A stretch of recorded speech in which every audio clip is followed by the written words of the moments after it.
In this video, I'm going to show you how to safely raise and support this Ford F-150. Let's get started.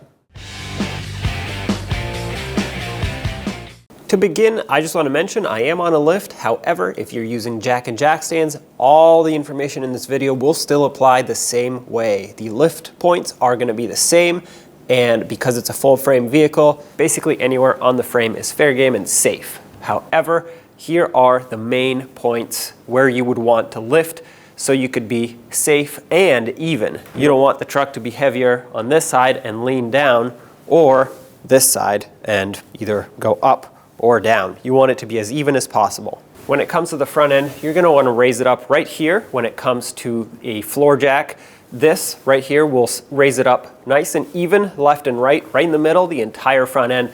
You can put jack stands here and here. However, a better place would be a little bit further back on the frame. You could also support it with jack stands here. However, this is weaker than this, so I would not recommend it unless you have to. What you absolutely do not want to do is place any sort of support, jack or jack stand or lift arm, anything on the control arms. So anything that moves that is suspension related, do not raise it or support it on there. It will most likely slip, fall off, and obviously I'm not going to go into the explanation of what can happen there, but it is dangerous. So although the control arms can support the weight of the vehicle, they will move up and will not be safe. Moving further back, but still in the front, you can see right where I have my lift arms.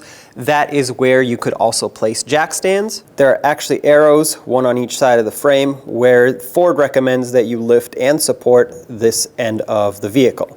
Once again, this being the front end. One place you do not ever want to raise and support from is the running boards, which are these steps on the side, or the cab corners, or the rails where the running boards actually bolt on. Those are weak points. They are not meant to support the weight of the truck. Moving further back, you can see that you have two straight pieces of frame rail, one on the passenger side and one on the driver's side.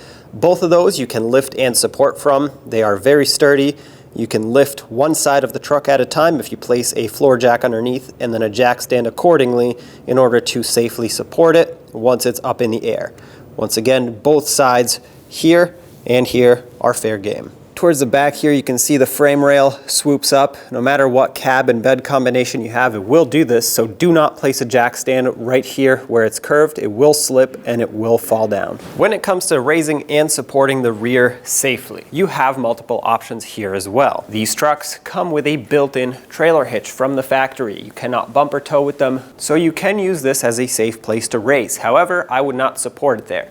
So you can put your jack right here and lift it up, but this does come with other issues, that being it is higher off the ground. But if you have to do it, it is safe enough to do. It is bolted right onto the frame. Your next best option, and what I highly recommend, is going to be the rear differential. Right here, you can put a jack. This will evenly lift the entire rear end up, and then you can use jack stands right on the tubes, one on the left, one on the right, and support the entire rear end. But that will make it so the entire rear differential is still sitting up at right height on the truck. If you need it to droop down at all for whatever reason, you can jack it up here and then use some really tall jack stands and put them here and here, right where I have my lift arms. So right at the front where the leaf springs connect onto the frame, like I mentioned earlier, do not put them right here where the frame swoops up, but you can put jack stands where it's still flat, or right on the shackle, that bracket that mounts the leaf spring. I don't recommend putting them on the leaf spring, although it will hold.